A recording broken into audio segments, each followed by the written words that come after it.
Bueno, a ver, si la persona escuchó con detalle el programa anterior, yo no estoy vendiendo una falsa esperanza, yo estoy haciendo lo contrario, estoy invitando a la gente a tomarse en serio la defensa de Cristo, del magisterio, de la tradición, de la misa tridentina, de la comunión solamente de rodillas y en la boca, o sea, a ser valientes defensores de Cristo. Yo estoy invitando a la gente a ser Juanes, porque Juan representa esa primicia.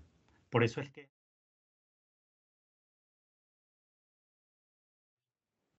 Pues yo nunca me he sentido digno de ser arrebatado. Eso es, yo creo que es para personas que están en un nivel de santidad, de penitencia, de ayuno y que han hecho actos heroicos por la defensa del magisterio, de la tradición y del evangelio inalterado. Yo nunca me he considerado en ese grupo y más bien yo hace varios años, creo que hace ya 3, me ofrecí al Señor como mártir de sangre, es decir, como para ser asesinado y yo pienso que voy a estar entre los grupos de las personas que darán la vida por Cristo. O sea, que en algún momento por no negar a Cristo o el Evangelio, entregaré mi vida derramando la sangre. Entonces yo no me siento entre el grupo de los que van a ser arrebatados.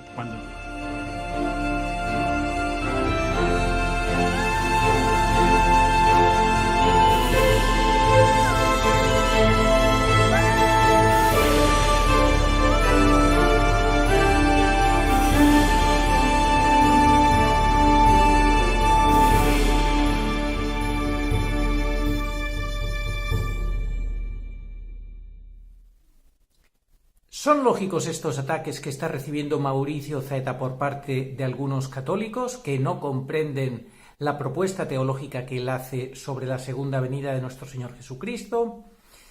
Sinceramente creo que están fuera de lugar. Él considera, como la Iglesia Católica enseña en su magisterio, que la consumación de la segunda venida de nuestro Señor Jesucristo se da tras la gran tribulación. Eso es obvio, eso no lo niega. Lo único que él dice es que entiende que será por fases, por etapas. Lo mismo que dice el padre Adam, un místico católico polaco.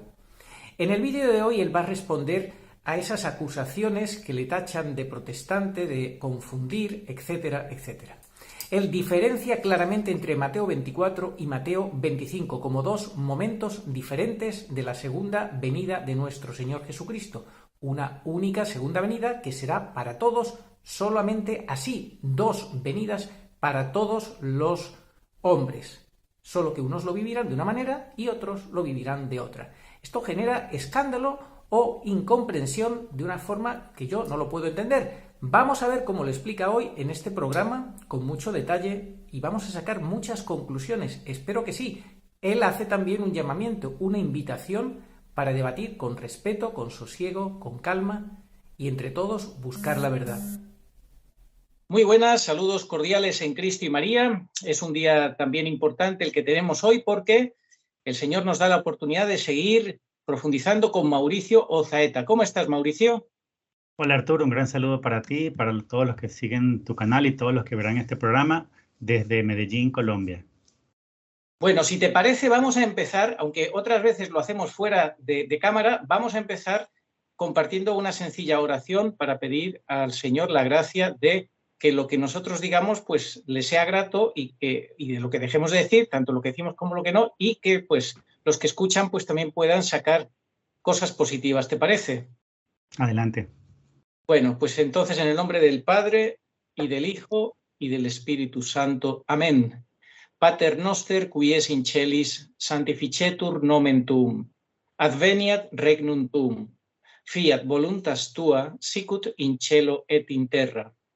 Panem nostrum quotidianum da nobis hodie, et dimitte nobis debita nostra, sicut et nos dimittimus debitoribus nostris, et ne nos inducas in tentationem, sed libera nos a malo. Amén. Ave Maria, gratia plena, Dominus tecum, benedicta tu in mulieribus, et benedictus fructus ventris tui, Iesus. Sancta Maria, Mater Dei, ora pro nobis peccatoribus, nunc et in hora mortis nostre. Amén. Gloria Patri et Filio et Spiritui Sancto. Sicut erat in principio et nunc et semper, et in saecula saeculorum. Amén.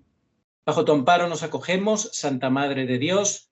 No deseches nuestras súplicas en las necesidades, antes bien, líbranos de todos los peligros, oh Virgen siempre gloriosa y bendita.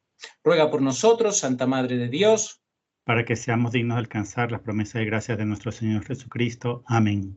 Amén. Promesas y gracias que son la base de nuestra esperanza, como dice el Catecismo de la Iglesia Católica, al cual tratamos de respetar, que ya lo dijiste tú en tu primer programa, Mauricio. Sin embargo, me ha llegado que hay católicos que no han terminado de entender ese primer programa, o que tienen unos prejuicios, o que tienen una forma de ver las cosas, sea como quiera que sea, yo no lo sé, pero la realidad es que piensan que tú estás siendo un tanto protestante. Y claro, a mí me incluye, porque yo te estoy dando voz y dicen que si el mensaje que tú has transmitido y con tu libro y con tus palabras sobre la parusía y demás es protestante. Entonces me gustaría leerte, por ejemplo, una cosa que yo encontré que publicaron en un canal de Telegram del cual yo formo parte, y hay más de 300 católicos, y una persona publicó lo siguiente, fíjate, Mauricio.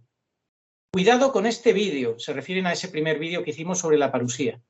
Es opinión que no enseña la Iglesia y que contradice tristemente algunas cosas como el momento del reino de Cristo y la parusía. Lo digo con dolor porque aprecio mucho a ambos. Mi conciencia me decía que avisase y lo he hecho. Es una versión protestante de la Biblia que contradice muchas cosas. Nada más que decir, no voy a entrar en discusión, tristes tiempos de confusión generalizada. Es decir, nos están acusando de alguna manera de generar confusión y de protestantizar cosas de la Iglesia, de que es una versión protestante de la Iglesia que contradice tristemente una opinión que no enseña la Iglesia. No sé si eso es lo que tú piensas de estas objeciones. ¿Qué piensas de estas objeciones que presenta algún católico? ¿Qué te parece? Bueno, lo primero, creo que se ha hecho una especie de cortina de humo con respecto al mensaje central de mi libro, que es la parusía como mensaje de esperanza, y el Apocalipsis, la otra cara del Apocalipsis, la menos conocida, que es el Apocalipsis de esperanza, de gozo, de boda, de rescate y de coronación de Cristo Rey. O sea, el libro es para anunciar y preparar al mundo para la parusía y para que la gente se entusiasme y le dedique más tiempo a ese tema. ¿En qué consiste la cortina de humo? Que están haciendo como si yo hubiera escrito el libro solamente para hablar del arrebatamiento, cuando eso aparece por ahí más allá de la mitad del libro y es solamente un aspecto. Entonces es como decir, como si el libro fuera sobre eso, pues yo lo hubiera titulado Arrebatamiento, y el libro no se titula Arrebatamiento, se titula Parusía. Entonces ahí hay una primera cosa que me parece mal. Hay personas que están objetando mi libro sin habérselo leído. Eso no hace una persona seria. Una persona seria se lee el libro, anota, va marcando en amarillo, dobla páginas y después refuta. Tal cosa en tal página contradice la Biblia, el magisterio, la tradición, pero anotando y tomando marcas, refutando punto a punto. Pero refutar un libro sin haberlo leído no es una cuestión seria. Para mí eso no tiene ningún sentido. Pero además, mira lo que está ocurriendo no solo con esta persona que acabas de leer, sino otros que han opinado. ¿Qué es lo que están haciendo las personas? Sobre un tema sobre el cual ya hemos dicho no hay dogmas ni anatemas, se puede discutir sin incurrir en adjetivos descalificativos, es decir, sin llamar al otro hereje o sin desprestigiarlo, descalificarlo de manera alguna. Están haciéndolo mal, porque sobre un tema en el cual no hay ningún anatema y ningún dogma, no se puede manejar de la manera que lo están haciendo. ¿A qué los invito yo a estas personas? Vamos a hacerlo por la vía correcta. ¿Cuál es la vía correcta? Primero, no podemos sacar a Dios de la ecuación. Hay que resolverlo esto invocando al Espíritu Santo y pidiéndole ayuda a Dios. Vamos a resolverlo en una entrevista tipo debate grabado en vivo. Cualquier persona que se sienta suficientemente preparada para asistir a un debate, yo lo estoy invitando. Pero el debate tiene que tener reglas. Y entre las reglas está en no insultar, no descalificar y no utilizar adjetivos peyorativos. ¿Cómo se hace un debate? Pues la gente lo debería saber, pero aparentemente toca recordarlo, porque la gente como que mira lo que está ocurriendo. Lo que yo pienso lo convierto en magisterio y el que no piensa igual que yo lo declaro anatema. Eso es un error, Arturo, porque la opinión de alguien no se puede convertir en magisterio y una persona no puede declarar anatema, solo un papa lo puede hacer. ¿Cómo vamos a hacer este debate que yo estoy invitando? Hay que tener tres cosas en la mano: la Biblia, el catecismo y el Denzinger-Honerman, que resume el magisterio de la Iglesia. ¿Cómo se hace un debate serio en Dios y buscando la verdad? Se hace así. Supongamos que alguien dice, un sacerdote que está en pecado mortal no puede consagrar. Yo le digo a esa persona, usted está incurriendo en una herejía. Yo no lo declaro el hereje, solo la Iglesia lo puede declarar hereje, pero yo sí le puedo decir, usted que afirma que un sacerdote no puede consagrar en pecado mortal, usted está incurriendo en herejía porque contradice el numeral 1128 del Catecismo, que dice que los sacramentos obran ex operato, es decir, por el hecho mismo de la acción de Cristo, en virtud de su plan salvífico. En consecuencia, siempre que un sacramento es celebrado conforme a la intención de la Iglesia, el poder de Cristo y de su Espíritu actúa en él y por él independiente de la santidad personal del mismo. Entonces, si alguien quiere afirmar algo que contradice el magisterio, yo cito un numeral, en este caso el 1128, le digo, usted incurre en herejía porque contradice esto. Voy a poner otro ejemplo tomado del Denzinger. Supongamos que una persona dice que Jesús no está presente en la Sagrada Eucaristía después de la consagración, de la transubstanciación, sino que está solamente de manera simbólica, pero no de manera real. Entonces yo le diría a esa persona, le diría, usted está incurriendo en herejía, porque el Denzinger-Honerman en el numeral 1651 dice, si alguno negare que en el Santísimo Sacramento de la Eucaristía se contienen verdadera, real y sustancialmente el cuerpo y la sangre, juntamente con el alma y la divinidad de nuestro Señor Jesucristo, y por ende, Cristo entero, sino que dijere que solo está en él como señal y figura, o por su eficacia, sea anatema. Sea anatema. Es decir, yo le demuestro a alguien que está incurriendo en herejía cuando cito o la Biblia, o un numeral del catecismo, o un numeral del magisterio, con que yo refuerce mi sentencia de que usted está incurriendo en herejía. Entonces, ¿qué es lo que está pasando en los grupos desde que yo publiqué el video? Que las personas, sin citar el catecismo, sin citar el magisterio y sin citar la Biblia, están diciendo que yo incurro en herejía. Esa no es la manera, Arturo. Seamos formales, hagamos las cosas bien hechas. Entonces, cualquiera de estas personas que está diciéndole al mundo, no escuchen a Mauricio que están haciendo herejía, pues a esa persona que venga y dé la cara. O sea, hagamos un debate. Le estoy invitando a hacer un debate en calma, en paz, en Dios. Comenzamos invocando el Espíritu Santo y vamos punto a punto. Pero la persona tiene que haber leído también el libro, porque si no, voy a hacer un programa para refutar el libro de Mauricio. Yo le preguntaría, primera pregunta, ¿y lo leíste? No. Entonces, ¿cómo vamos a hacer un programa para refutar un libro si no lo leíste? O sea, seamos formales, seamos serios. Una persona no puede convertir en magisterio su opinión. No, el magisterio ya existe, el magisterio es lo que dijeron los papas, el magisterio es lo que la Iglesia ha dicho en 2000 años. La opinión de alguien no puede ser magisterio. Bien, yo lo que creo aquí, como decía esta persona que te acusaba y a mí pues de forma indirecta también de promover el protestantismo, porque dice, es opinión que no enseña la Iglesia, que contradice muchas cosas y una versión protestante de la Biblia. Bueno, yo creo que lo hacen porque entienden que la segunda venida de Cristo es al final de todo. Entienden que eso es lo que enseña la Iglesia después de la gran tribulación, es la segunda venida de Cristo, así entienden que lo enseña la Iglesia y piensan que tú estás enseñando algo que es diferente a eso y por eso te acusan de ser protestante. Y luego también confunden la gran tribulación con la pasión de la Iglesia. Dicen que la gran tribulación 3 años y medio o 7, como cada uno lo entienda, eso es la pasión de la Iglesia y que por donde pasó la cabeza tiene que pasar el cuerpo. Todos los cristianos católicos, toda la Iglesia tiene que pasar necesariamente por la gran tribulación, como el maestro pasó la cabeza, pasemos todos por eso. Y entonces confunden eso. ¿Qué opinas tú? ¿No crees que puede venir de ahí esa opinión que hace que digan que tú estás contradiciendo las enseñanzas de la Iglesia? Claro, primero decir que esas opiniones y comentarios no aportan porque no van al detalle, no formalizan, sino que es una opinión general. Yo pienso que está enseñando cosas protestantes, pero es que tienes que ir al grano, al detalle, en tal página, en tal lugar, ir al detalle. Esto contradice el magisterio, yendo a citas, como lo dije antes. Entonces, ya pasando al tema de por qué está mal entendido, yo sí creo que en parte es por las personas que dicen que la gran tribulación es la pasión de la Iglesia. pues yo no estoy de acuerdo con eso. La pasión de la iglesia comenzó hace rato, muy posiblemente comenzó en 2013 con la subida del falso profeta Jorge Mario Bergoglio. Es más, la comunión impuesta en la mano, que fue impuesta por él mismo, por Jorge Mario Bergoglio, forma parte de la pasión de la iglesia, forma parte de la flagelación de Cristo. Es más, todo lo que vivió Benedicto XVI en esos 10 años desde que lo sacaron, forzaron su renuncia hasta su muerte, forma parte de la pasión. Él vivió los pasos de la pasión de la iglesia durante esos 10 años. O sea, es muy cómodo para nosotros pensar que no ha comenzado la pasión de la iglesia porque nosotros no vivimos lo que vivió Benedicto XVI encerrado, rodeado de masones, satanistas y comunistas. Es muy fácil para nosotros pensar que la pasión de la iglesia es algo futuro.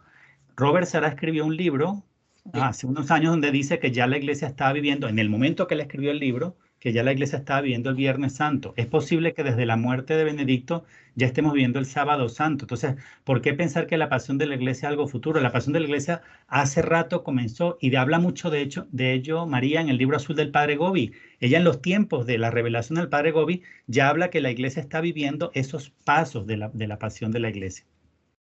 Así es, y además, y al fin y al cabo, Mauricio, son opiniones, interpretaciones, y no se puede ser dogmático en eso. ¿Por qué ellos son dogmáticos en algo que la Iglesia no ha dogmatizado? Cuando tú lo único que haces es una propuesta teológica. ¿Por qué ellos sí son dogmáticos y te acusan a ti de ir contra las enseñanzas de la Iglesia? Explícamelo. Bueno, es que eso yo creo que tiene un poco también de soberbia y tiene mucho también de flojera de no querer profundizar, no querer leerse el libro, no querer citar el catecismo y el Denzinger, la Biblia punto a punto. Entonces, esas cosas no son genéricas. Yo estoy pidiendo que hagamos algo formal. Esta afirmación de Mauricio contradice el magisterio aquí y cítame el catecismo, cítame el Denzinger, cítame algo, pero si no, es simplemente tu opinión con la mía. Y la soberbia lleva a alguien que diga, mi opinión es magisterio. Y el que no piense como yo, lo declaro hereje y digo que no lo sigan. Así no se hace, así no se hace. Hagámoslo bien, hagámoslo por la vía formal y siempre invocando el Espíritu Santo y buscando la intención con rectitud. Sí. Bueno, que conste que esta propuesta que haces tú de estudio y demás, tratando de no subvertir los límites que impone el magisterio, pues no eres único. Hay sacerdotes que opinan como tú, entre otros, creo que lo vas a comentar luego, el padre Adam, ¿verdad? Y no solo él, hay sacerdotes que han leído mi libro y me han dicho que el libro está correcto, incluso desde el punto de vista teológico. El padre Adam, si bien yo no coincido con él en todo, su planteamiento se parece más al mío que al de la persona que acabas de leer su comentario o que a otros que han comentado en tu canal. ¿Por qué? Porque él habla primero de una parucía por fases y segundo asocia la primera parte de la parucía con el aviso, o sea, el momento en el cual aparece Jesús sobre las nubes del cielo con sus ángeles y se manifiesta, o sea, estoy hablando específicamente de Mateo 24, del 27 al 31, él lo asocia a la primera parte de la parucía y al aviso. Y lo interesante es que la coloca, esa parucía es Mateo 24, del 27 al 31, la coloca antes del milagro y antes del castigo, del milagro y el castigo de Garabandal. Entonces, el planteamiento del padre se parece más al mío, aunque repito, hay algunas diferencias, porque además él llama venida intermedia a la parucía. Varios de los que han escrito en tu canal o de los que han estado en desacuerdo con mi planteamiento dicen que la venida intermedia es la conversión, dicen unos, y otros dicen que la venida intermedia es la presencia de la Eucaristía. Pero el padre Adam no piensa eso. El padre Adam piensa, igual que yo en ese aspecto, que la parucía es la venida intermedia. Y él no es el único, hay otros sacerdotes que han estado de acuerdo con mi planteamiento y me han contestado, tu propuesta es correcta. Entonces, yo creo que aquí tenemos que ser todos más humildes y ¿sabes qué pienso yo?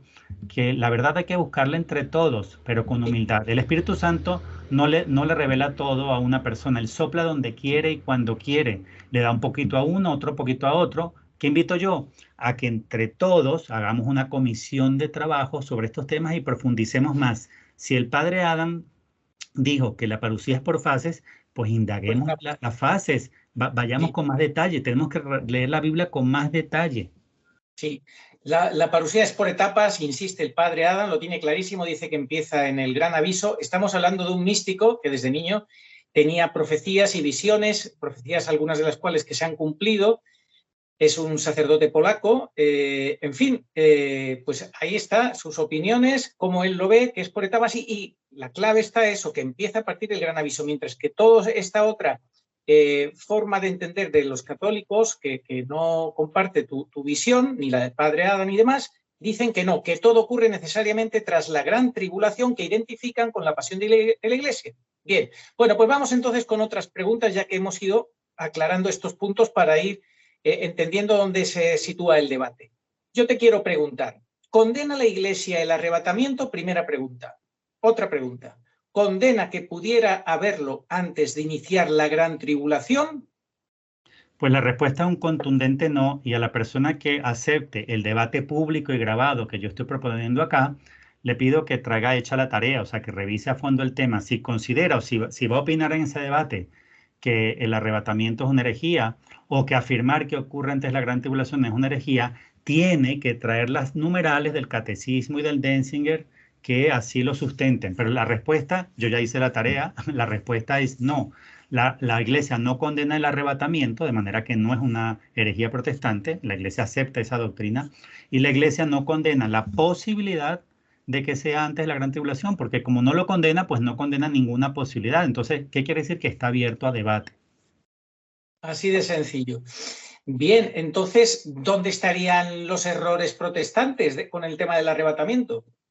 Pues hay varios, ¿no? Uno de ellos es considerar que el arrebatamiento es una cosa que ocurre de manera lenta, visible, que son, no todas las iglesias protestantes, pero la mayoría piensa que las personas suben como si fuera un globo de helio y las demás personas ven cómo suben. No, cuando Jesús habla del arrebatamiento lo asocia al relámpago, que es una cosa fugaz, muy rápida. Cuando San Pablo habla del arrebatamiento, él dice en un pestañear de ojos, en un instante, o sea, lo asocian a algo fugaz, y en el video anterior contigo explicamos cómo el arrebatamiento de Elías apenas fue percibido por Eliseo, pero porque estaba anticipado y estaba viendo en la misma dirección de Elías y estaba expectante, etcétera, etcétera. Pero el primer error es pensar que es algo despacio. No es. Por lo menos el de Mateo 24 es fugaz y es sin testigos. Ya después voy a mencionar más adelante en el video que hay otro arrebatamiento, el de los 2 testigos que está en Apocalipsis 11, que dice explícitamente que es con testigos, porque dice, fueron arrebatados a la vista de todos sus enemigos. Y es interesante porque escuchan la misma voz que Juan en Apocalipsis 4, suban acá, sube acá, subid acá. Pero el arrebatamiento de Juan representa las primicias, que es sin testigos, que está asociado a Mateo 24, y el arrebatamiento de los 2 testigos en Apocalipsis 11 es con testigos, y lo dice explícitamente, que suben al cielo a la vista, o sea, son arrebatados al cielo a la vista de sus enemigos. ¿Cuál es el otro error protestante? Pensar, cada iglesia protestante piensa que su iglesia es la que va a ser arrebatada y con eso van a darse en cuenta todos los demás del mundo que ellos eran los únicos que tenían la verdad. No, las iglesias protestantes no son las que van a ser arrebatadas, ni siquiera toda la iglesia católica. Va a ser arrebatado solamente unas primicias, porque yo no estoy diciendo que va a ser arrebatada toda la iglesia, no, unas primicias representadas en Juan, cuando vive su arrebatamiento en Apocalipsis capítulo 4, representa unas primicias. ¿Y dónde están esas primicias en el Apocalipsis? En el capítulo 7 separa, y esto es algo que la gente no ha entendido, y todos los que me atacan no se han puesto a pensarlo con calma, el Apocalipsis capítulo 7 separa 2 grupos que ve Juan en el cielo. Un grupo de rescatados, sellados, dice 144,000, y un grupo de martirizados que vienen de la gran tribulación, y dice que son tantos que no los podía contar. ¿Qué nos está diciendo esto del Apocalipsis 7? Que los que vienen de la gran tribulación por el martirio de sangre son la mayoría, la inmensa mayoría, pero sí habla de unas primicias, porque estos rescatados sellados de Apocalipsis 7 vuelven a aparecer en el Apocalipsis 14 y dice, fueron rescatados de la tierra. O sea, todos los que me están atacando están negando o no están queriendo ver, no han leído el Apocalipsis con calma, que la Biblia habla de unos pocos rescatados de la tierra, y dice rescatados antes de causar daño al mar, a los árboles, a las hojas, al viento, o sea, rescatados de manera anticipada, y los llama primicias. Entonces yo no estoy diciendo que van a ser rescatados muchos, son unas primicias. La mayoría, yo lo he explicado muchas veces, en el Apocalipsis está y está en mi libro con detalle, la mayoría sí va a vivir la gran tribulación y se purifica en el martirio de sangre, pero no podemos negar lo que dice el Apocalipsis. Sí hay primicias, sí hay unos pocos rescatados de la tierra y no me lo inventé yo. Lean el Apocalipsis. Bien, bueno, entonces vamos ya puntualizando cositas para que quede bien grabado en la mente del que está escuchando. La Iglesia no condena de ninguna manera que pueda haber arrebatamiento antes de la gran tribulación. Es posible, y si Dios quiere hacerlo, pues lo hará, porque Dios hace lo que quiere. Faltaría más que vayamos a ponerle límites al obrar de Dios. Dios hará lo que crea conveniente. Luego, yo te quería comentar, mientras tú explicabas lo de la venida intermedia, eso que habla de 3 venidas, el santo doctor de la Iglesia, San Bernardo de Claraval, que también yo, en mi opinión, esto ya es mi opinión, cuidado, que creo que se puede a lo mejor interpretar de diferentes formas y todas incluso ser válidas, porque a lo mejor también se está refiriendo a lo de la Eucaristía y se está refiriendo a cómo lo interpretas tú, de que sea oculta y para elegidos, en fin, que las diferentes interpretaciones pueden ser válidas todas ellas. Eso es mi opinión, la quería aportar simplemente. Bien, ahora te quiero decir, y los que te acusan de decir, cuidado, que con las enseñanzas que da Mauricio del arrebatamiento antes de la gran tribulación, está llevando a la gente una falsa esperanza de poner toda su ilusión en que va a ser arrebatado antes de la gran tribulación y como luego no se ha arrebatado, se va a venir abajo. ¿Qué les dices? Bueno, a ver, si la persona escuchó con detalle el programa anterior, yo no estoy vendiendo una falsa esperanza, yo estoy haciendo lo contrario, estoy invitando a la gente a tomarse en serio la defensa de Cristo, del magisterio, de la tradición, de la misa tridentina, de la comunión solamente de rodillas y en la boca, o sea, a ser valientes defensores de Cristo. Yo estoy invitando a la gente a ser Juanes, porque Juan representa esa primicia. Por eso es que él es arrebatado antes de la gran tribulación, es decir, antes de que se comiencen a abrir los sellos, y el primero de los sellos es la manifestación del anticristo, el primer caballo, el primer jinete blanco. Él es arrebatado antes de la gran tribulación y vive como testigo celeste la gran tribulación. Entonces, Juan representa unas primicias. Entonces, ¿quiénes son los otros? Los otros son la mayoría, son los otros 11 apóstoles, ¿no?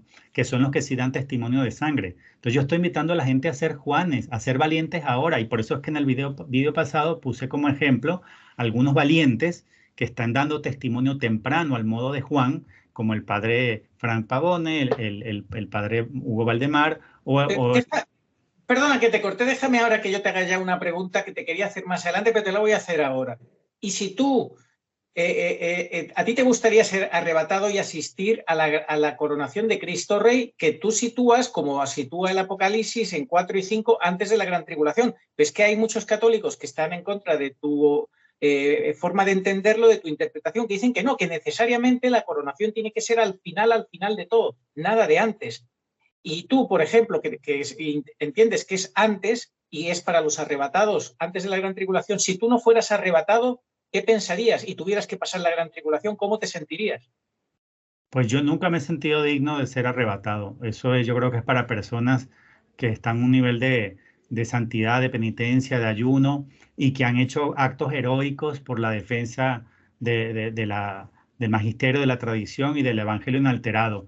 Yo nunca me he considerado en ese grupo y más bien yo hace varios años, creo que hace ya 3, me ofrecí al Señor como mártir de sangre, es decir, como para ser asesinado, y yo pienso que voy a estar entre los grupos de las personas que darán la vida por Cristo, o sea que en algún momento por no negar a Cristo o el Evangelio, entregaré mi vida derramando la sangre. Entonces yo no me siento entre el grupo de los que van a ser arrebatados. Cuando yo hablo del arrebatamiento, siempre pongo ejemplo de personas que han dado un testimonio a la manera de Juan, es decir, que ya han sido Juanes. Es decir, la gente dice, es que tú te crees digno de ser arrebatado. ¿Y cuándo he dicho yo que voy a ser arrebatado? ¿En qué parte de mi libro? ¿En qué video he dicho que yo voy a ser arrebatado? No, es que la gente le gusta también opinar de lo que no ha leído, de lo que no sabe, y por eso es que rebate mi libro sin haberlo leído. Ya.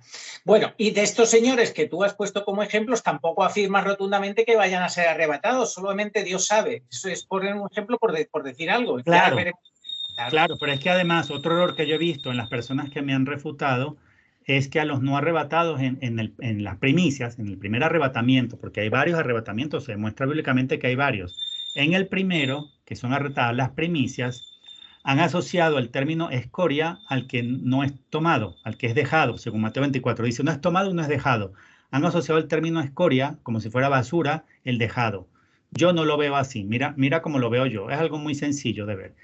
En el momento de la pasión de Cristo, hubo unos que fueron tibios, pero o negadores como Pedro, pero después se convirtieron en pilares de la fe. Hubo otros que eran incluso perseguidores. Pablo era un villano, era un malvado, era un perseguidor de cristianos. Quizá pudiéramos asociarle el término asesino. No sé, tal vez él no tiró la piedra directamente, pero él está presente en el asesinato de San Esteban. Entonces lo propició al menos, lo procuró, lo aplaudió, lo apoyó. Entonces, un asesino, un perseguidor de cristianos se convierte en uno de los mayores apóstoles de todos los tiempos, es autor de la mitad del Nuevo Testamento. Entonces, ¿por qué asociar? Y eso no lo he hecho yo, estoy más bien refutando el comentario que me hicieron. ¿Por qué asociar el término escoria o algo de connotación negativa al dejado, cuando el dejado puede ser un perseguidor a ese momento, ¿verdad? Que se convierta en un San Pablo. Es decir, la selección de quién es meritorio, quién tiene, digamos, quién ha sido suficientemente santo o lo que sea para ser arrebatado con las primicias, eso lo sabe Dios nada más.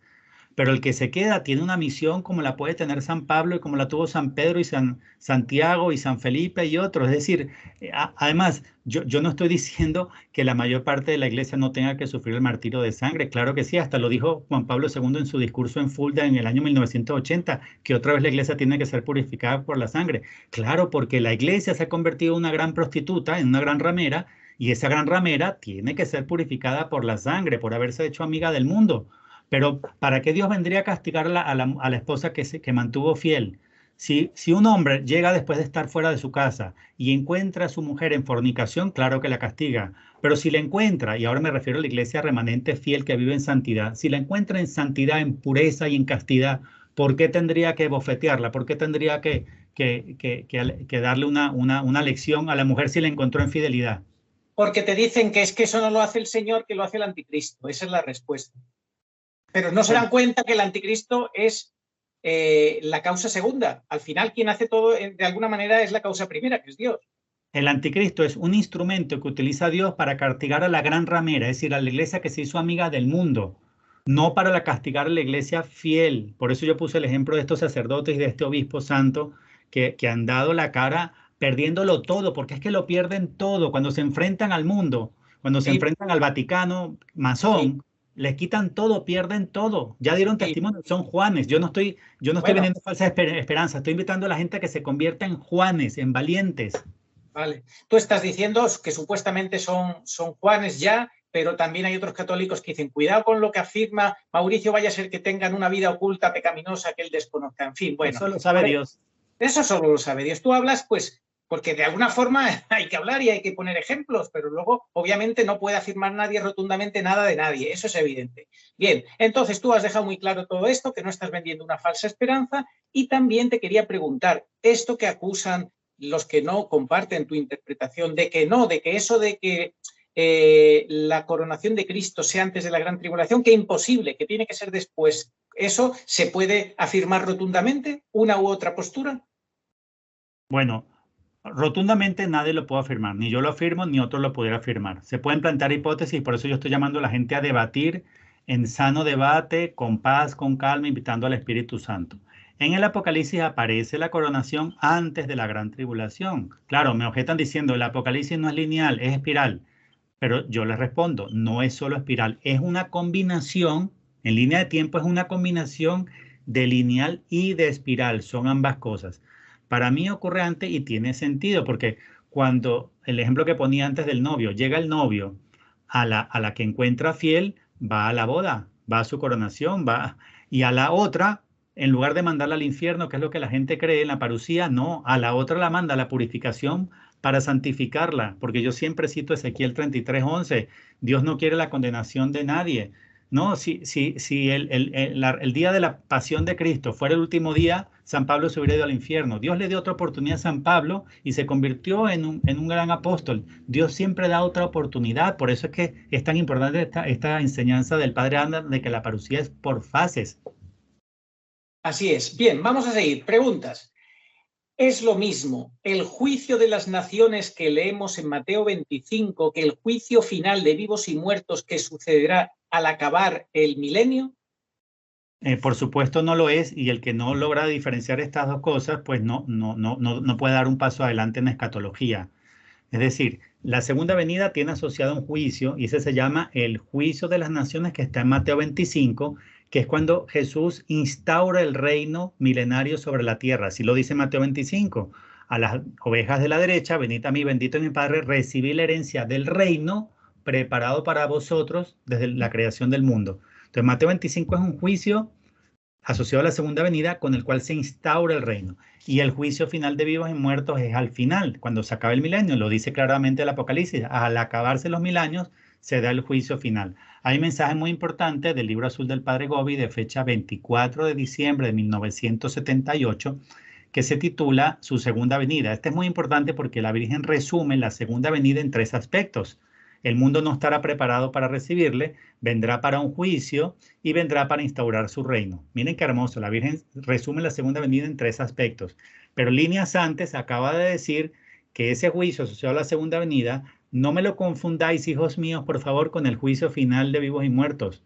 O sea, María nos dice en ese mensaje, lo voy a poner aquí en la pantalla para que lo vean, no me confundan el juicio asociado a la segunda venida con el juicio final de vivos y muertos, que es al final del milenio. Y el que no logra diferenciar esto, se queda estancado, no logra avanzar en escatología. Muy importante, Mauricio, esta interpretación, estas enseñanzas, y tener en cuenta que la segunda venida de Cristo es un juicio increchendo, podemos decir, porque desde el gran aviso ya empieza el juicio en pequeño, como decían las niñas en Garabandal. Primero gran aviso es un juicio en pequeño, aunque sea misericordia, pero ya hay juicio, porque tú te haces, el Señor te examina tu conciencia y tu vida y todo. ¿Para qué? Para que te conviertas. Una primera oportunidad. Una segunda oportunidad o un segundo juicio, digamos, ya es el juicio de las naciones, que ese sí es bastante definitivo, o totalmente definitivo, ¿no? Y luego ya el juicio final, que es una vez que ya están todos juzgados, pero que nos veamos las caras entre todos, ¿no? Así es. Bien, nada más que añadir a esto. Pues yo diría que, reparafraseando lo que acabas de decir, que es muy relevante y que todo el mundo capte. La segunda venida, y ya con eso abordo las 2 siguientes preguntas. La segunda venida tiene asociada varios juicios. El aviso ya es un juicio. María lo llama en el libro azul del Padre Gobi un juicio en pequeño, una iluminación de las conciencias y un juicio particular o un juicio en pequeño. El aviso ya es un juicio. Pero el juicio central, digamos, con el cual se marca, culmina, digamos, la segunda venida, es el juicio de las naciones de Mateo 25, donde dice que serán juzgadas todas las naciones de la tierra. ¿Qué significa esto de que serán juzgadas todas las naciones de la tierra? En la parábola del viñador de Mateo 21, dice que Dios le entrega la viña en arriendo a unos viñadores, pero que se portan mal, matan a sus emisarios, terminan matando al hijo para tratar de quedarse con la viña. El padre se molesta, el dueño de la viña se molesta, les quita la viña y se le entrega en arriendo a otros viñadores. ¿Quiénes son esos otros viñadores? Son los gentiles, todas las naciones. Entonces, ¿qué es el juicio de las naciones? ¿Qué es el que está asociado a la segunda venida? Es cuando Jesús viene y le dice a cada país, a cada nación, a ver, España, México, Honduras, te di la fe católica, ¿qué hiciste con ellas? ¿Qué frutos me tienes? Pero fíjate que en ese juicio de Mateo 25 solamente se enjuician naciones y personas que están vivas sobre la tierra. Es decir, no es como el juicio final, al final del milenio, que también participan de ese juicio final los que están en el infierno. Entonces eso hay que separarlo muy bien. Pero sí, también es importante entender que la misma segunda venida tiene más de un juicio. El aviso es un juicio y el juicio de las naciones es otro juicio asociado también a la segunda venida. Bien, vamos entonces a ver qué pasa, que tanto en Mateo 24 como en Mateo 25 se ve venir al Hijo del Hombre. Todos estamos de acuerdo en eso, que se ve venir sobre nubes, las nubes del cielo, acompañado de ángeles. ¿Corresponde esto a 2 momentos? Esta sería una primera pregunta. Y una segunda, ¿o acaso Mateo 24 y Mateo 25 se refieren a la misma segunda venida? Mira qué importante pregunta.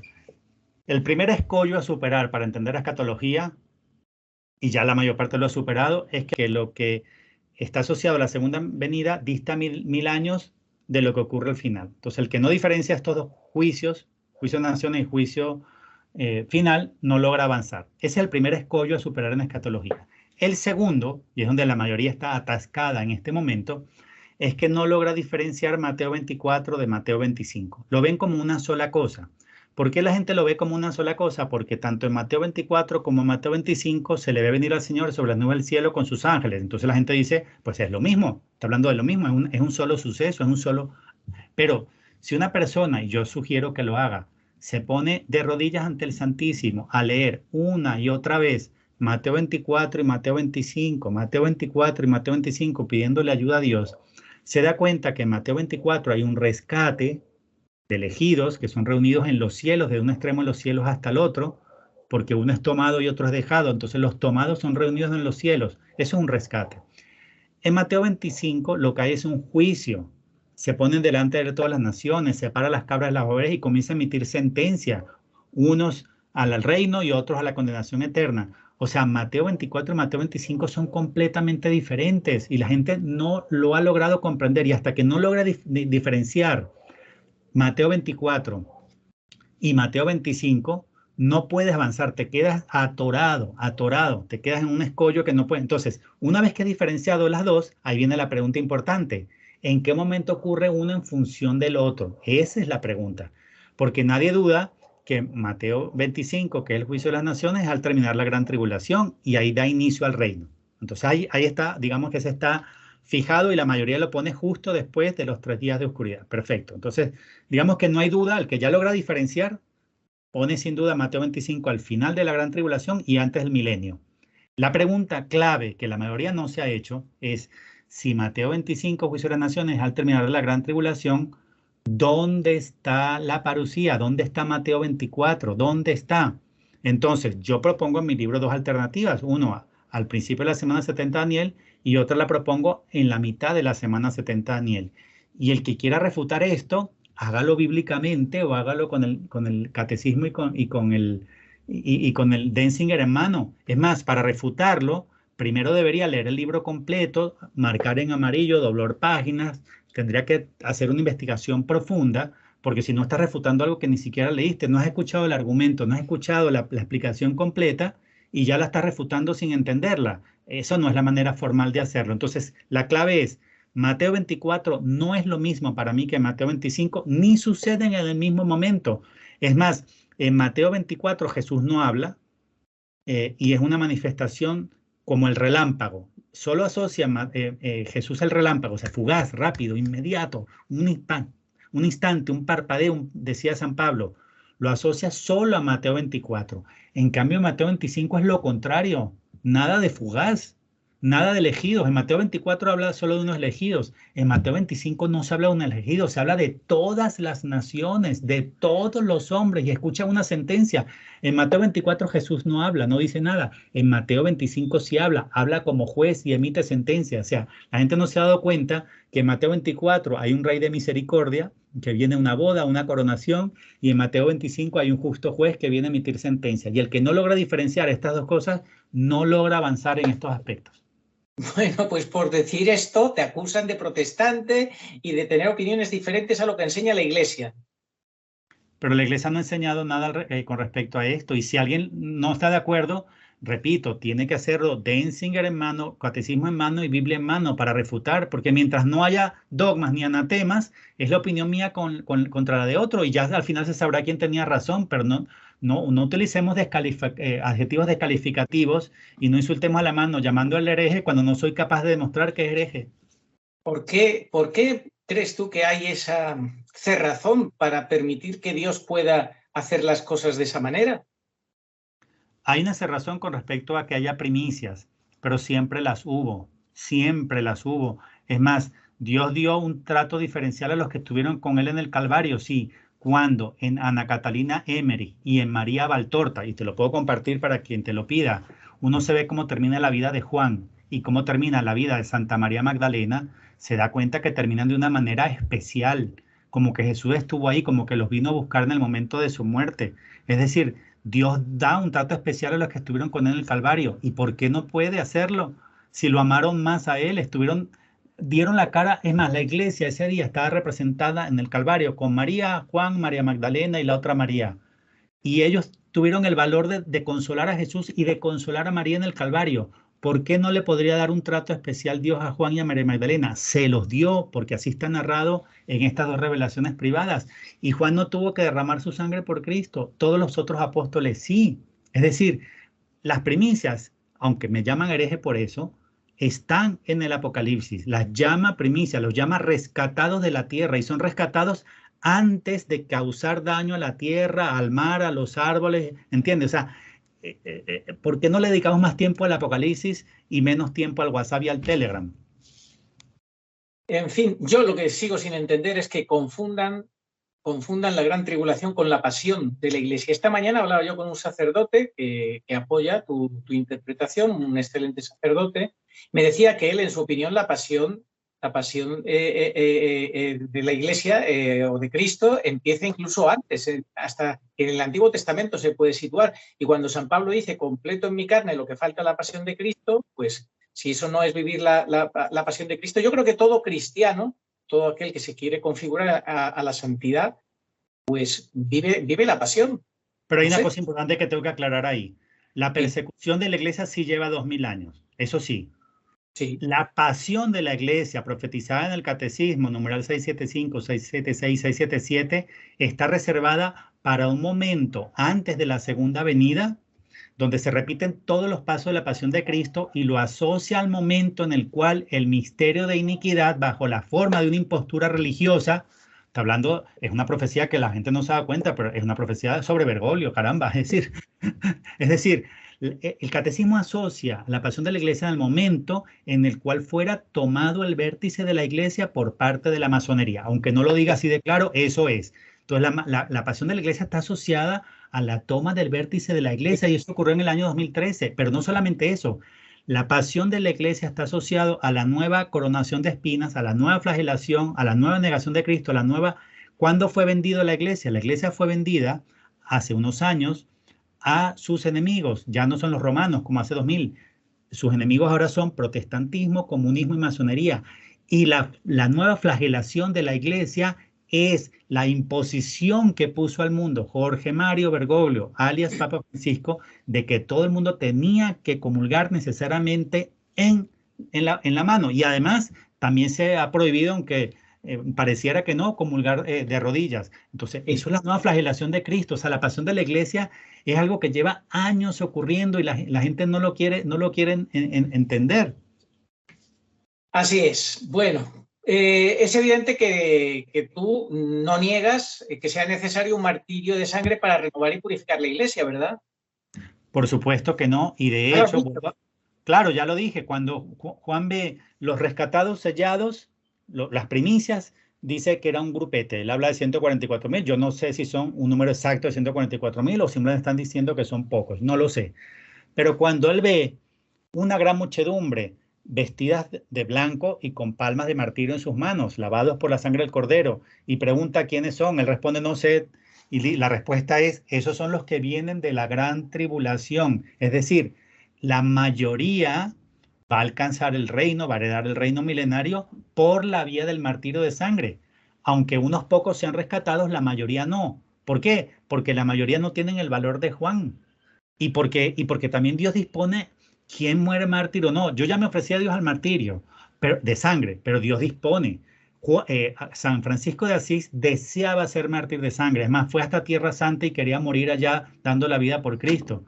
Pero Dios no le concedió el martirio de sangre. Entonces, ¿quién es mártir de sangre? El que Dios dispone, el que Dios decide. Si Dios quiere, todos estos son mártires de sangre, eso van a dar la vida por Cristo. Y si Dios dispone, estos van a ser unas primicias que yo voy a rescatar, pues Dios lo puede hacer.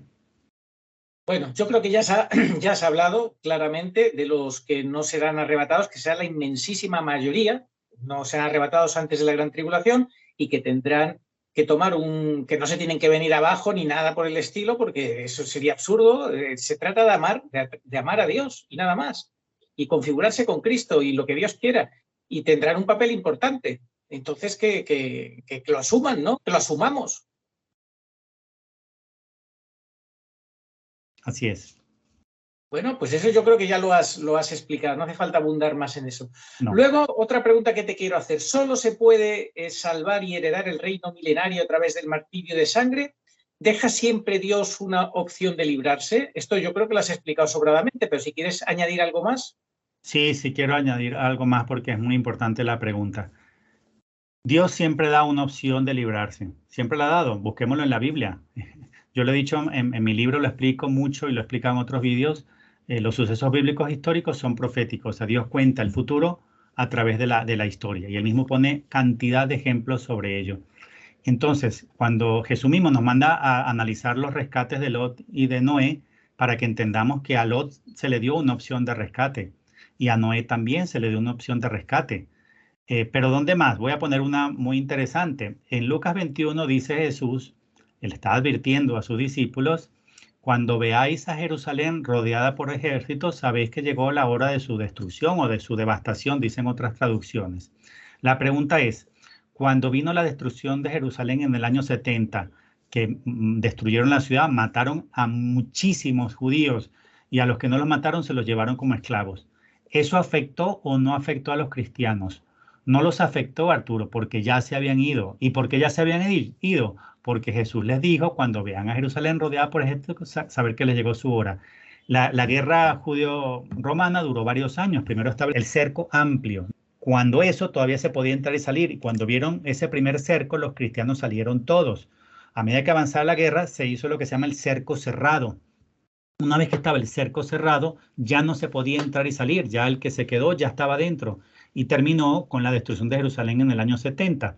Un resumen, esto duró más de 3 años, pero la pregunta es, ¿Dios sí le dio una opción de salida, de rescate a los cristianos? Claro que se las dio y por eso se libraron de la destrucción de Jerusalén en el año 70. Ahora, esa profecía se cumple 1 o 2 veces. Se cumple 2 veces con la regla de exégesis de Castellani de que toda profecía tiene 2 cumplimientos. Eso se va a volver a cumplir, es decir, al final de los tiempos, cuando veáis a Jerusalén rodeada por ejércitos, sabéis que le ha llegado su hora. O sea, las profecías se cumplen dos veces. Hoy hay otra opción de rescate que es importante acotar. Los últimos 10 capítulos del Génesis cuentan la historia de José. La historia de José es muy significativa porque es un mapa, un cronograma, un plan de la gran tribulación final. El faraón tiene un sueño de 7 años de vacas flacas y 7 años de vacas gordas. Primero las gordas y después las flacas. Los 7 años de vacas flacas representan la gran tribulación. Entonces, leyendo esos 10 capítulos del Génesis con detenimiento, encontramos la historia de lo que viene, un patrón interesantísimo. Veamos primero que el hecho de que José representa a Jesús y lo que hace Jesús está totalmente mapeado a lo que hizo José. Hay más de 30 similitudes entre el suceso de José en Génesis 41-50 y la vida de Jesús. Por ejemplo, José fue traicionado por sus hermanos y fue vendido, como Jesús fue vendido, y fue preso y comenzó a gobernar a los 30 años, así como Jesús comenzó su vida pública a los 30 años. Entonces, uno comienza a analizar en esa similitud y se da cuenta que hay un paralelismo total, bárbaro, impresionante. Entonces, José, por el sueño que le interpreta el faraón, tiene la oportunidad de aprovechar los 7 años de vacas gordas y hacer acopio de grano. Cuando comienza los 7 años de vacas flacas, que repito, representan a la gran tribulación, dice el Génesis que toda la tierra entera, todas las regiones, zonas de la tierra, todos los territorios sufrieron una hambre terrible, atroz, como no se había vivido nunca. La pregunta es, ¿todas las regiones de la tierra sufrieron por igual o Dios dio alguna opción de rescate, alguna opción de librarse? Dios se la dio al pueblo de Israel a través de José. Entonces uno se va dando cuenta cómo él va llevándose, cómo Dios va llevándose hacia Egipto para librarse primero a los 10 hermanos, después a Benjamín, después al papá y luego a los 70, que fueron cuando ya iban 2 años de los 7 y quedaban todavía 5. Entonces esos fueron librados de la gran hambruna, fueron librados de los 7 años de vacas flacas. Entonces no todos los israelitas murieron de hambre y no todos los habitantes del mundo murieron de hambre. Unos pocos fueron sacados de la tierra prometida y llevados a un sitio intermedio entre Egipto y Canaán. Ese sitio intermedio se llama Gosen.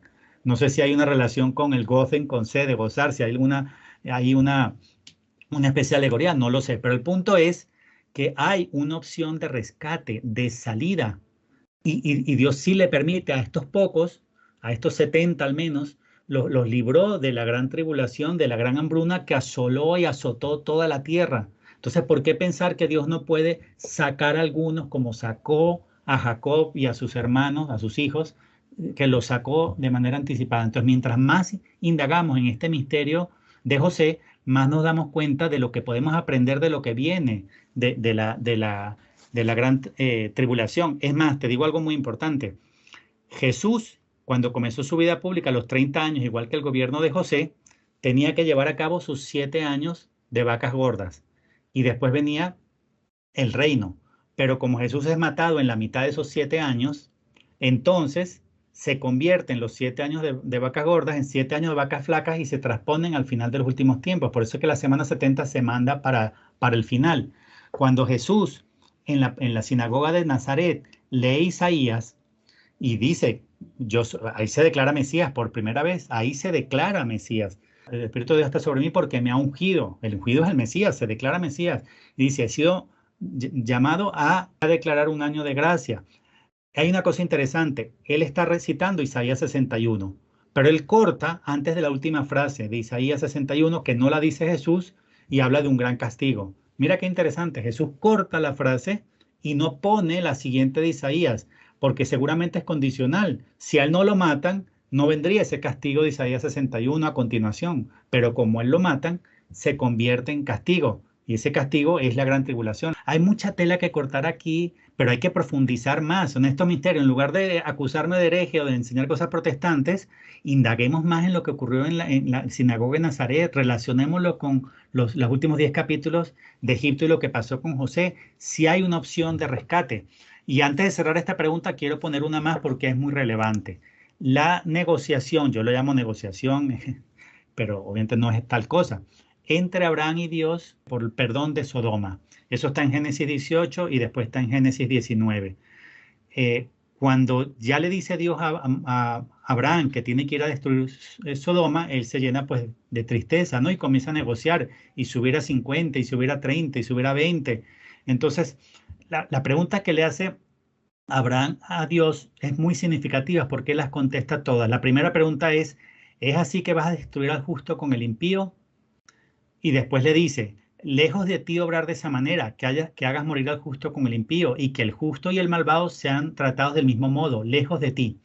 O sea, le está diciendo Abraham a Dios que él, por ser Dios y por ser perfecta su justicia, él no puede tratar igual al justo y al malvado. Todos los que me atacan a mí y refutan mi libro tienen como premisa base que todos los hombres justos y malvados tienen que sufrir el mismo castigo de la gran tribulación. Pero eso no es lo que vemos aquí en el Génesis. Y la última pregunta que le hace Abraham es, ¿acaso el juez de la tierra no ha de hacer justicia?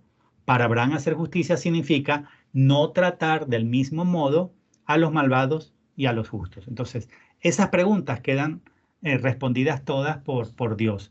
Las primeras las responde con palabras, que le dice que si hubieran al menos 10 justos no destruiría a Sodoma. Las responde con palabras, pero las preguntas más importantes las responde con obras. ¿Cuál es la pregunta más importante?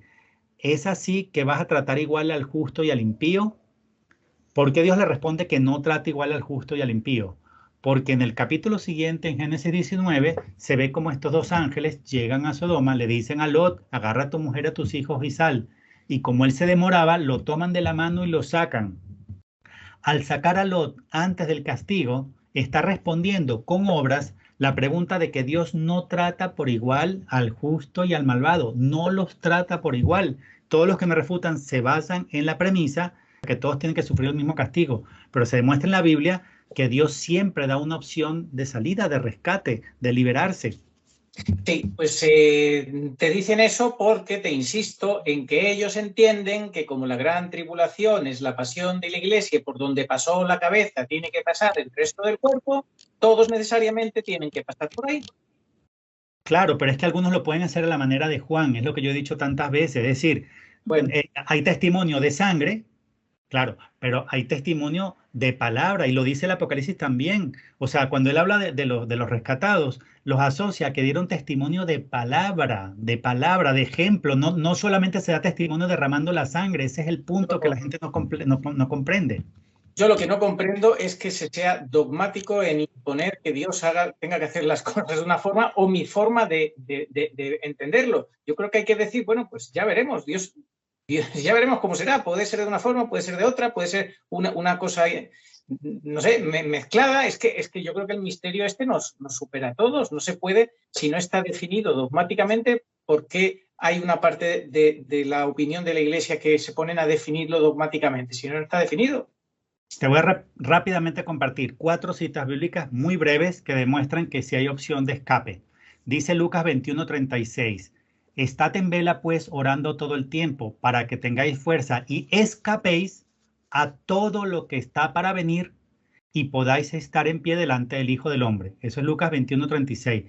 Dice, escapéis a todo lo que está para venir. Ahí está la opción de escape. Dice Sofonías 2:3. Buscad a Yahvé vosotros todos humildes de la tierra, que cumplís sus normas. Buscad la justicia, buscad la humildad. Quizá encontréis cobijo el día de la cólera de Yahvé. O sea que sí es posible encontrar cobijo el día de la cólera. Y una más importante de Apocalipsis 3:10. Ya que has guardado mi recomendación de ser paciente, también yo te guardaré de la hora de la prueba que va a venir sobre el mundo entero para probar a los habitantes de la tierra. Eso se lo dice a la iglesia de Filadelfia, a la cual no le reprocha nada, solamente le dice mantén con firmeza lo que tienes. Y lo que tiene es la tradición. Le dice, yo te guardaré de la hora de la prueba. Entonces, ¿por qué Dios no puede guardar de la hora de la prueba si quiere a un grupo? Claro que puede. Y la última, de Apocalipsis 14:3-5, y nadie podía aprender el cántico fuera de los 144,000 rescatados de la tierra. Han sido rescatados de entre los hombres como primicias para Dios y para el Cordero. En su boca no se encontró mentira, no tienen tacha. Es decir, ahí habla de unos rescatados como primicias, que son pocos. Bueno, sí, son pocos, Dios sabrá quiénes son, pero no se trata de vender una falsa esperanza. Estoy citando lo que dice la Biblia.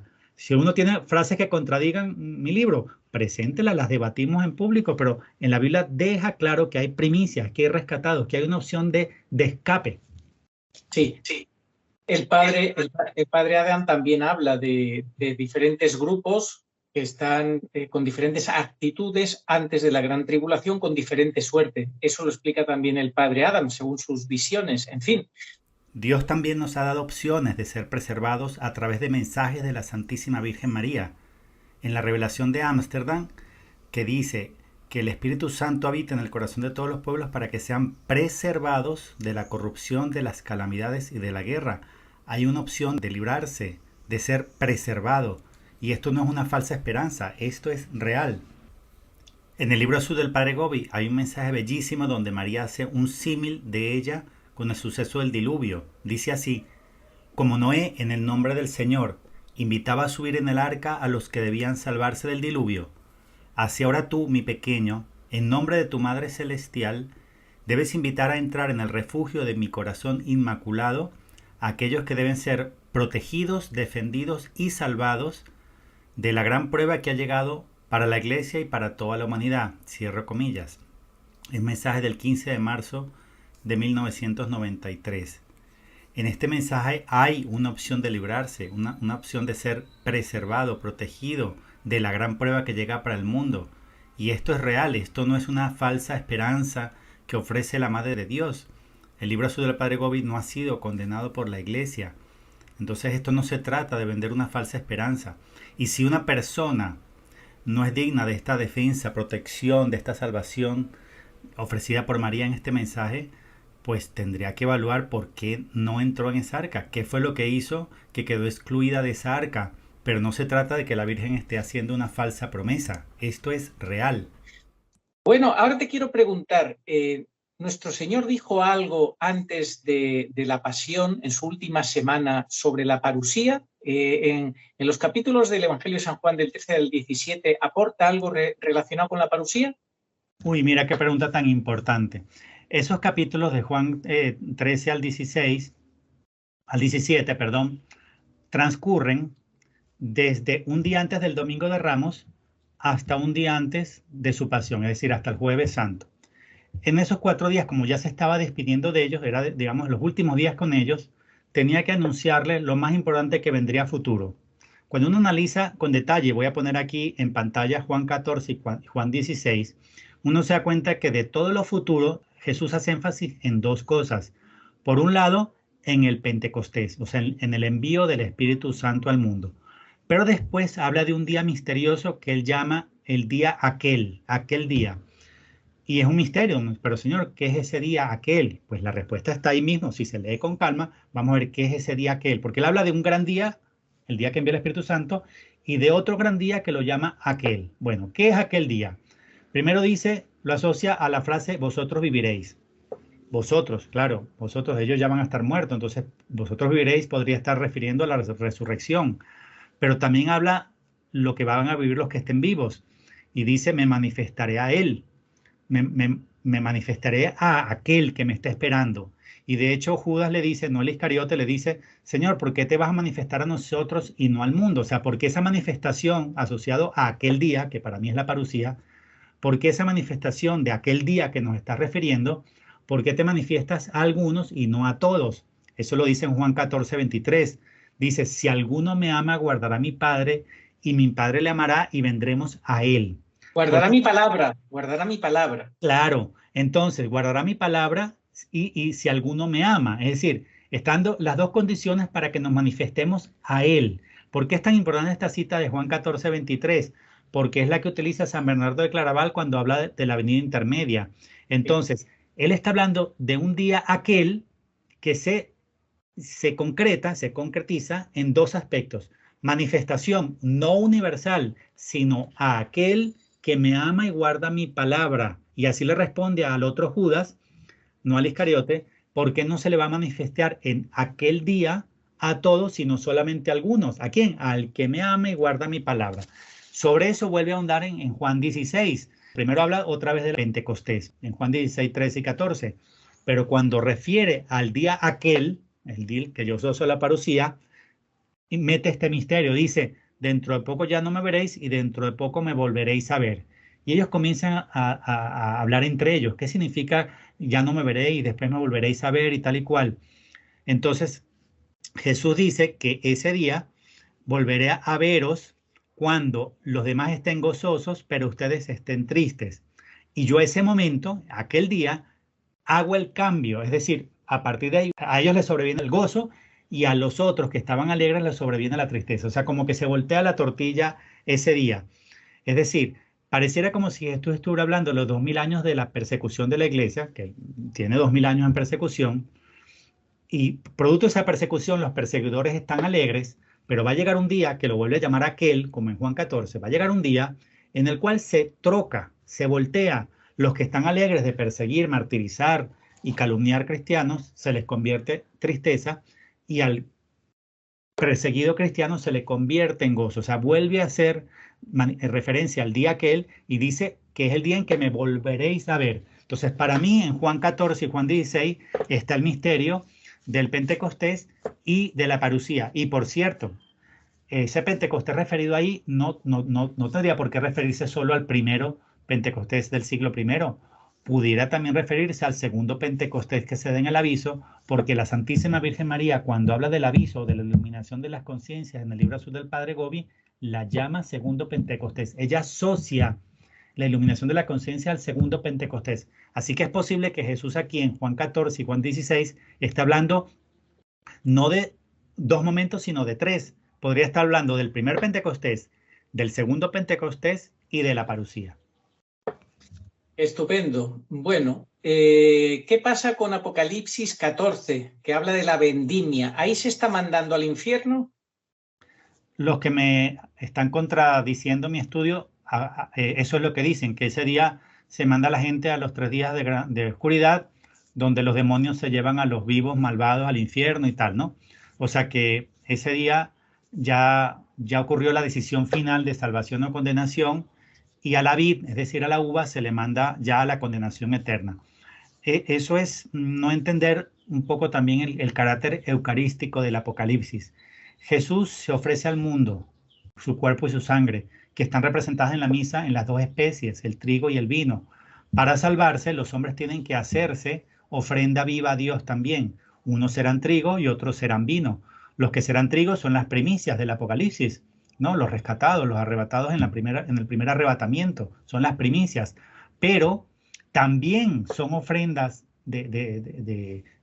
a Dios los que entregan su vida en el martirio. Cuando uno termina de ver Apocalipsis 14, se da cuenta que la uva, cuando es pisada en el gran lagar del furor de Dios, no dice que sale jugo de uva, dice que sale sangre. Es decir, que es una clara alusión al martirio de sangre. Entonces, ¿cómo lo veo yo? Dios da dos opciones de salvación, como lo dice el diario de Santa Faustina Kowalska: la puerta de la misericordia y la puerta de la justicia. Y Dios dice en el 1146 de Santa Faustina que el que no quiere pasar por la puerta de la misericordia le toca pasar por la puerta de la justicia. O dicho en otras palabras, el que no demuestra ser trigo para el granero de Dios, el que no demuestra ser mártir al modo de Juan, dando el ejemplo y con la palabra, tiene como opción de salvación el martirio de sangre. Entonces, en mi opinión, a la vid no se le arroja al infierno, sino que se le manda a la gran tribulación, de la cual van a salir montones de mártires y santos. Ya, lo que pasa es que te critican también que digas que en la parusía, cuando se hace esa separación del trigo y la cizaña, llamar cizaña a los que pasan a la gran tribulación, y muchos de ellos son excelentes católicos. ¿Por qué les llamas cizaña? Porque, por ejemplo, como dije hace un rato, en la pasión de Cristo y en la iglesia naciente, Pablo era una tremenda cizaña, un perseguidor de cristianos y un asesino. No hablemos de Pablo, hablemos de un católico que verdaderamente es un buen católico y sacrificado. Pues yo tengo sacerdotes amigos que son muy buenos sacerdotes, pero siguen a Jorge Mario Bergoglio, lo defienden a capa y espada. Yo creo que estarían dispuestos a dar la vida por él. Están ciegos y por eso están atacando y persiguiendo a los que defienden la sana doctrina, a los que defienden la misa tradicional o la comunión en la boca. Pero son buenos sacerdotes, solo que no están siendo trigo, no están siendo testigos en este momento. O sea, cuando sale Bergoglio y entroniza las Pachamamas, o dice que Jesucristo pagano, manchado, se hizo diablo por nosotros, no salen a defender a Cristo. Pero si tú o yo vamos a la gran tribulación, también somos cizaña. Entonces yo creo que hay que entender cizaña, cualquiera que vaya a la gran tribulación, sea el nivel de entrega y de católico y tal, cizaña no como una cosa definitiva, sino como, porque lo definitivo viene en el juicio de las naciones. O sea, todavía te puedes hacer santo como lo que Dios esperaba de ti. O sea, que tu misión no termina. Se puede decir, sencillamente es que tu misión no termina. A mí me gusta mucho por eso Apocalipsis 14. Yo lo veo más como la siega, el trigo para mi granero. Y lo demás se puede salvar por el martirio de sangre, la vendimia. Pero las dos son ofrendas. Así como en la misa hace falta las dos ofrendas, el pan y el vino, los hombres tienen que ser ofrendas para Dios. Pan, trigo, y vino que está asociado a la sangre, al martirio. Entonces, son simplemente opciones de salvación, fases de salvación, y además Dios también dispone quiénes son sus mártires. Tampoco yo tengo todas las respuestas, Arturo, ni me creo dueño de la verdad, ni que digo que lo mío es definitivo. En mi libro usa varias veces la palabra hipótesis, un planteamiento hipotético, y si es hipotético, no me tienes que atacar como hereje. Entonces, ¿qué te invito yo a todos? Los invito a que entre todos profundicemos más y entre todos busquemos la verdad, pero sin adjetivos descalificativos, sin llamarme protestante o hereje. Esforcémonos, que la verdad está ahí, hay que esforzarse y buscarla más.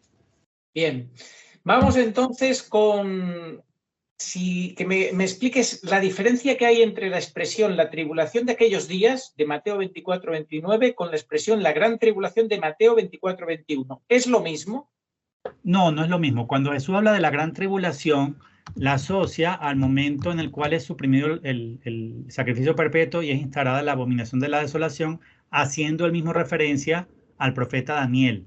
O sea, eso está en Mateo 24-21. Pero en Mateo 24-29, cuando él habla de la tribulación de aquellos días, se refiere a la invasión o a la guerra previa al aviso y que transcurre durante los días del aviso. O sea, yo creo que la clave está en analizar por partes Mateo 24 del 29 al 31.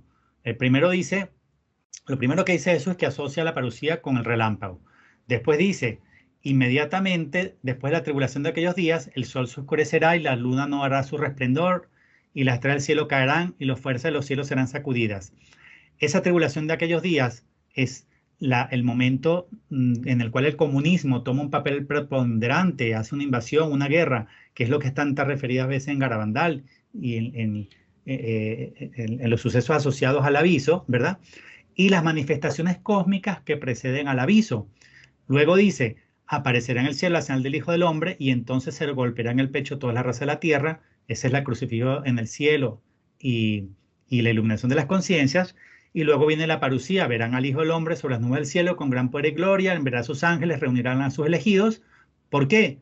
Porque dice más adelante, porque estarán dos en el campo, uno es tomado y otro es dejado. O sea, todo esto está asociado a la parucía y al aviso. Entonces, esa tribulación de aquellos días de Mateo 24, 29, es la tribulación que precede al aviso, no es la misma que la gran tribulación.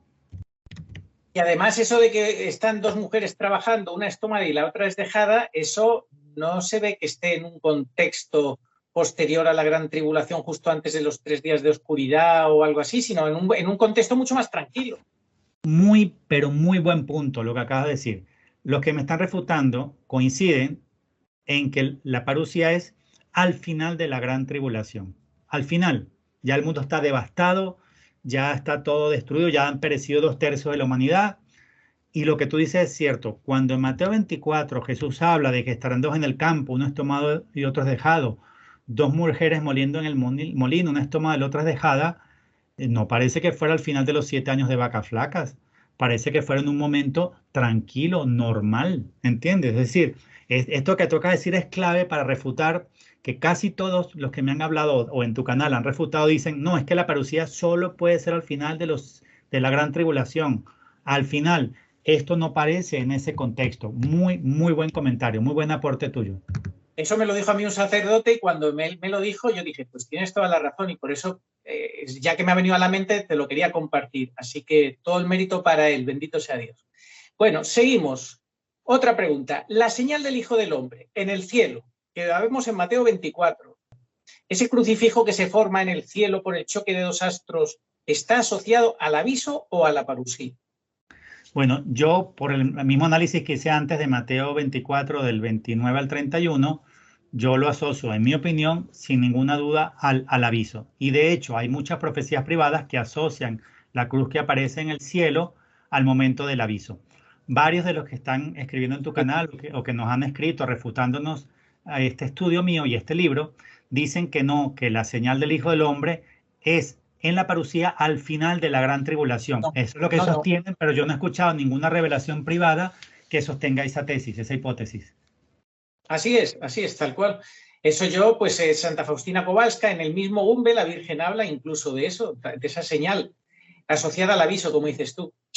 Otra pregunta. ¿Dice San Pablo que el arrebatamiento es justo antes del castigo final de 3 días de oscuridad? No lo dice, eso lo objetó alguna de las personas que también refuta mi estudio, pues yo quiero que esa persona lo comparta. Si él afirma que San Pablo dejó por escrito que el arrebatamiento es justo antes de los 3 días de oscuridad, que comparta la cita bíblica donde lo dice para que todos la analicemos. Pero en mi investigación yo no he encontrado tal cosa. Es decir, cuando San Pablo habla del arrebatamiento, en 1 Corintios 15 y en 1 Tesalonicenses 4, él no dice en qué momento ocurre. Pues dice, da características en un pestañear, en un instante. Sí dice una cosa importante. Al toque de la trompeta final, pues sonará la trompeta. Entonces sí lo asocia a un momento de trompeta, a un momento de una señal auditiva y tal. Pero no dice que sea justo antes de los 3 días de oscuridad. Eso lo afirmando algunas personas, pero no tiene sustento bíblico que yo sepa. Bueno, Mauricio, pues yo creo que ya prácticamente hemos terminado, hemos tratado todos los temas y simplemente te diría una cosa. Algunos te acusan de los que no ven estas cuestiones teológicas que están abiertas a discusión dentro de siempre de los límites que marca la Iglesia para que no nos desviemos, sino abierto a discusión. Algunos te acusan de decir, bueno, pero es que lo que tú dices, Mauricio, son meras opiniones personales, no tienen sustento en la Iglesia, en la tradición de la Iglesia ni en nada. ¿Qué les dices? Bueno, sobre algunos aspectos la Iglesia no se ha pronunciado ni a favor ni en contra. Y al no haber pronunciamiento de la Iglesia en esos aspectos, el debate está abierto y se puede opinar. Yo me baso mucho en el tema bíblico, por supuesto mi estudio es principalmente bíblico, y siempre existe una primicia. De hecho, en 1 Corintios dice que Cristo es la primicia. Después de Cristo, que resucita como primicia al día de su resurrección, viene una cosecha abundante de 3.000 almas que se convierten el día del primer Pentecostés. Entonces, siempre hay una primicia. En el Apocalipsis, la primicia está representada en Juan, que es arrebatado al principio, en el capítulo 4, y participa en la coronación de Cristo Rey. Y él, como primicia, es testigo celeste de todo lo que viene. Y además, él llama primicias, el Apocalipsis llama primicias a los 144.000 sellados, que llama también rescatados de la tierra. Entonces, no es una falsa esperanza porque está en la Biblia. Y además, la invitación que se deduce de la lectura de mi libro es una invitación a ser un católico fiel, firme, a estar dispuesto a dar la vida por Cristo, porque Juan, aunque no la dio, él estuvo en el Calvario dispuesto a dar la vida por Cristo. También María Magdalena, ellos sabían que los podían matar. Es decir, es una invitación a hacer lo que nos dice la Virgen, por ejemplo, en la Salet. Salid, hijos de la luz, a combatir, salid, id a combatir, porque hay mucha gente que dice que no, que hay que encerrarse, que hay que callarse, que hay que esconderse, no, mejor no meterse en lío. No, no estamos llamados a eso, la Virgen nos llama, y también el libro azul del Padre Gobi, salid a combatir, hijos de la luz, dad la cara por Cristo. En los mensajes de la próxima sangre también dice Jesús, y nos dice María, que tenemos que defender a Cristo de las herejías y las blasfemias contra Él y contra la fe católica. O sea, el llamado es un llamado a ser más valiente, a tomar un rol activo en la defensa de Cristo, en la tradición del magisterio. Entonces no es una falsa esperanza, es una llamada a ser valiente, testigo de la palabra y del ejemplo. Ya después decidirá si también quiere que seamos testigos de sangre o mártires de sangre, eso lo decide Dios. Bueno, yo creo que ya vamos a terminar, si te parece, y decir que me parece muy valiente, atrevida, pues no sé cómo lo queramos calificar, pues tus estudios, tus propuestas están ahí, que tratan de buscar la verdad, y yo creo que ese es un llamado que hace el Señor. Luego la Virgen también nos dijo, a través del Padre Gobi, que el tercer secreto de Fátima se iba a ir desvelando en la medida que iban ocurriendo los acontecimientos, lo iríamos entendiendo todo. Luego yo aquí te he sacado 2 citas bíblicas que te las quiero compartir para ver qué te sugieren, y con eso, si te parece, terminamos. Una está tomada del Evangelio de San Juan, el capítulo 16, y dice así, del 12 al 15. Mucho tengo todavía que deciros, pero ahora no podéis con ello. Cuando venga Él, el Espíritu de la verdad, os guiará hasta la verdad completa. Pues no hablará por su cuenta, sino que hablará lo que oiga, y os anunciará lo que ha de venir. Él me dará gloria, porque recibirá de lo mío, y os lo anunciará a vosotros. Todo lo que tiene el Padre es mío. Por eso he dicho, recibirá de lo mío y os lo anunciará a vosotros. Fíjate que habla del verbo anunciar en futuro. Os anunciará. El Espíritu Santo, nos va a anunciar algo. Todavía no llegó el momento. Estamos en ese proceso de recibir algo más. Y luego en Hechos 2:17 dice, y sucederá en los últimos días, dice Dios, que derramaré de mi espíritu sobre toda carne, y vuestros hijos y vuestras hijas profetizarán, vuestros jóvenes verán visiones y vuestros ancianos soñarán sueños. ¿Qué te sugiere estos dos textos?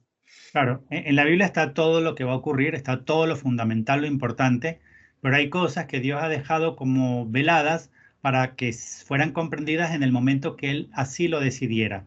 De hecho, tanto en el Apocalipsis como en el libro de Daniel, hay cosas que dice, no lo reveles todavía esto, estas palabras están selladas. Quiere decir que sí hay cosas que Dios entrega, pero las deja selladas hasta el momento en que Él decide abrirlas, que Él decide revelarlas.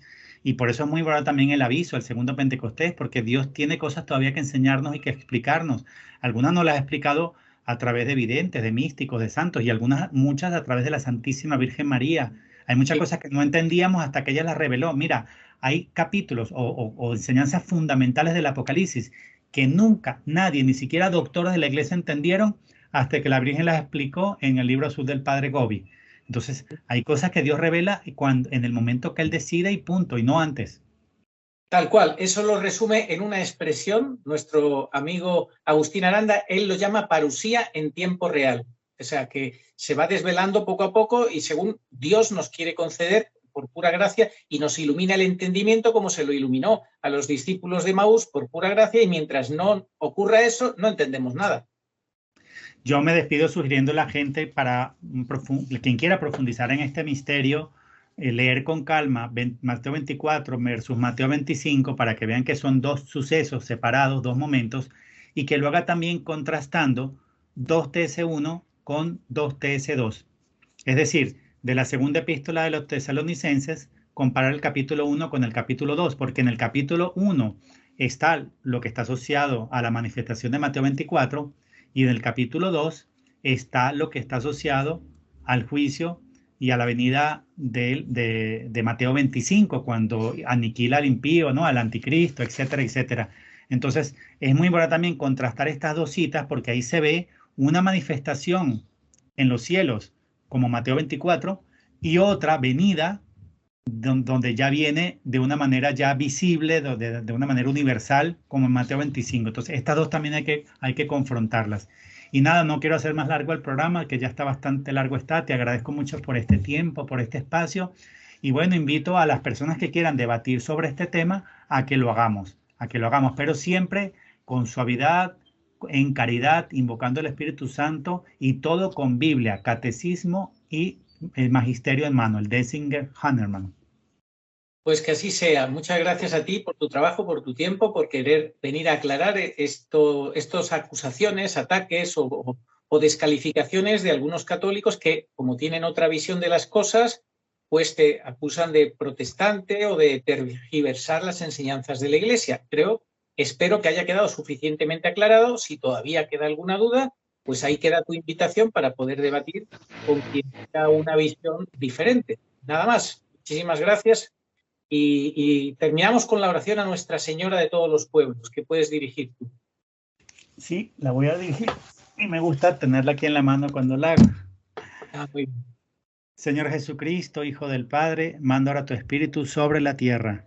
Haz que el Espíritu Santo habite en el corazón de todos los pueblos, para que sean preservados de la corrupción, de las calamidades y de la guerra.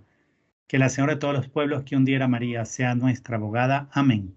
Amén. Bueno, pues nuestra esperanza es Jesucristo y sus promesas, porque las promesas de Dios siempre se cumplen y tenemos pues toda la esperanza puesta en el Señor, que a cada uno le dará lo que quiera, porque Dios todo lo que quiere lo hace y a cada uno le da lo que quiere. Entonces creo que el único secreto para no equivocarte y que no te puedan acusar de que tienes una esperanza equivocada es pues esperar algo diferente a lo que Dios te quiera dar. Simplemente tener esa disponibilidad y esa docilidad total, ¿no te parece?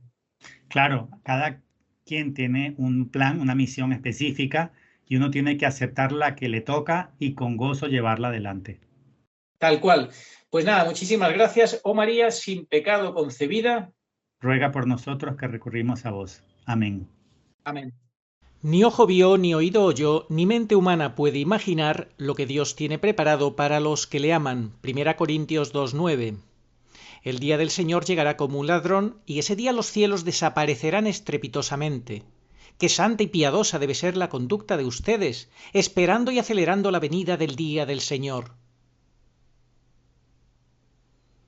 Nosotros, de acuerdo con la promesa del Señor, esperamos un cielo nuevo y una tierra nueva donde habitará la justicia.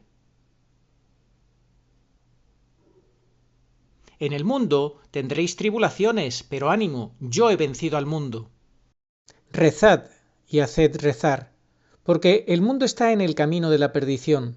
No creen en vosotras y en vuestros coloquios con la Blanca Señora, pero creerán cuando sea demasiado tarde. Oración a Nuestra Señora de todos los pueblos. Señor Jesucristo, Hijo del Padre, manda ahora tu Espíritu sobre la tierra. Haz que el Espíritu Santo habite en el corazón de todos los pueblos, para que sean preservados de la corrupción, de las calamidades y de la guerra. Que la Señora de todos los pueblos que un día era María sea nuestra abogada. Amén. Oración dada por la Virgen Santísima al Padre Gobi para pedir el segundo Pentecostés. Ven, oh Espíritu Santo, ven a cambiar la faz de la tierra. Ven pronto. Ven, en estos los últimos tiempos. Ven ahora que la gran prueba ha llegado. Ven y tráenos tu segundo Pentecostés, a fin de que nuestros ojos puedan contemplar tu mayor prodigio de los nuevos cielos y de la nueva tierra. Amén. Señor, tú nos darás la paz, porque todas nuestras empresas nos las realizas tú. Isaías 26:12. Ni ojo vio, ni oído oyó, ni mente humana puede imaginar lo que Dios tiene preparado para los que le aman. 1 Corintios 2:9. Sí, vengo pronto. Amén. Ven, Señor Jesús. Apocalipsis 22:20.